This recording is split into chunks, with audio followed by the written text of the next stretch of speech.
Here is the full charcuterie sugar cookie board, start to finish. Hi, I'm Leslie with Leslie's Cookies and Treats, and if you love decorating sugar cookies or you want to learn how, you're in the right place. Let's decorate together.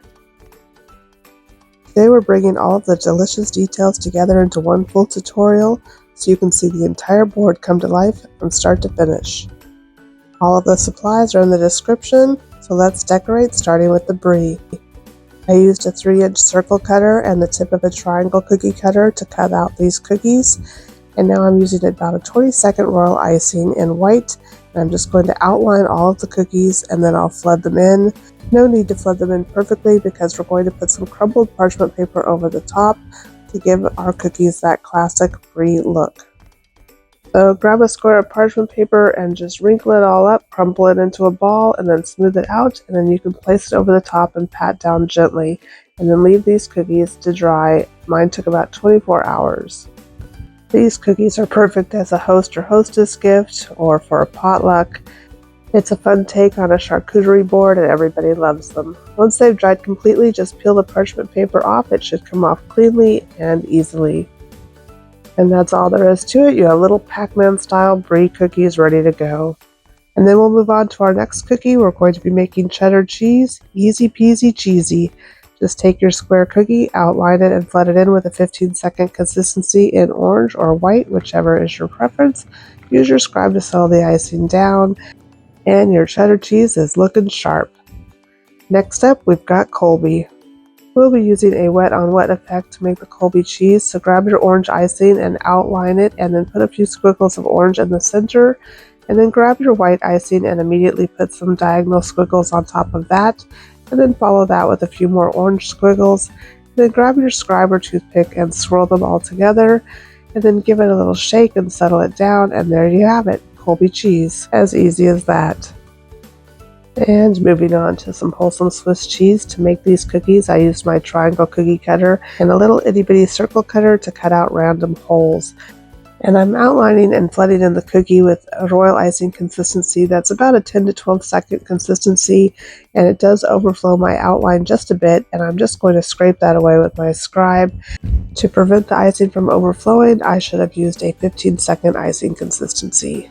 But it all turned out Gouda in the end. And now let's use a wet on wet effect again to add some meat to our cheese tray. So I'm using a reddish brown icing to outline and semi-flood in this salami. And then I've got some pink icing that's also about a 15-second consistency that I guess I would call this hot dog pink. And I'm just going to put some squiggles on top and then swirl it all together.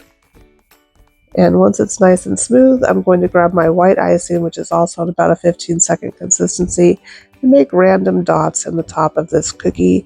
If the white icing does not settle down into the salami cookie, I'm just going to use a scribe and gently tap up and down at it to get it to settle down and become smooth. And then these salami cookies will be done and ready to be enjoyed. And next up, we have some olives. These are perfect little filler cookies for your charcuterie board. And so I'm going to start by making a big oval on the top of my olive cookie, and I'm just going to smooth it out and set it aside to dry for about 15 to 20 minutes, and then I'll come back in with my green icing, also in a 15-second consistency, and outline and flood the cookie, and use my scribe to kind of get it around that red dot and smooth everything out, and then these little olives are done. And one more cookie to go, and all of our cookies will be done. So I have a Ritz cracker I'm using as inspiration, and I'm just going to take my tan icing in a 15-second consistency and make little circles in the top of the cookie where the holes are going to be. I'm going to go around them twice, and then I'll let them set up a little bit while I outline the edge of my scalloped circle cookie with the same icing, and then I'll go ahead and carefully flood this in. I'm going to be careful not to go over the top of those holes in the center so that it looks like there's holes in the top of my cookie, just like the Ritz cracker. And once you get it flooded in, go ahead and use your scribe and settle that icing down and get it smooth. And once your cookie is smooth, grab your sugar and let's add a couple of pieces of sugar to function as salt on the top of our Ritz cookie. And then you want to set these cookies aside to dry completely. And once they were dry, I came back in with a mixture of edible dusts. I'll leave a link in the description for the dust that I use, and I'm just going to go around the edges to give it that kind of nicely baked look.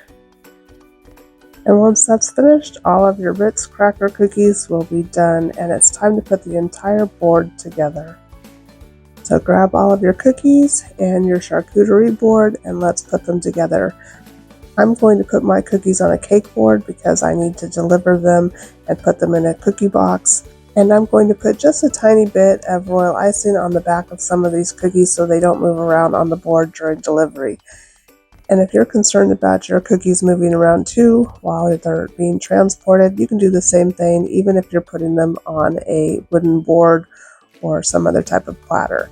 And then I'm just going to put them into a large cello bag here. I'll list all of these links in the description. And it has a self-seal tab that I pulled off and I'm sealing it underneath. And then I'm going to stick mine into a 12 by 12 bakery box. And my charcuterie board is done. They're so Gouda and all of your friends are going to love them. And this board might be done, but the fondue never ends, so subscribe and I'll see you next time. Bye for now.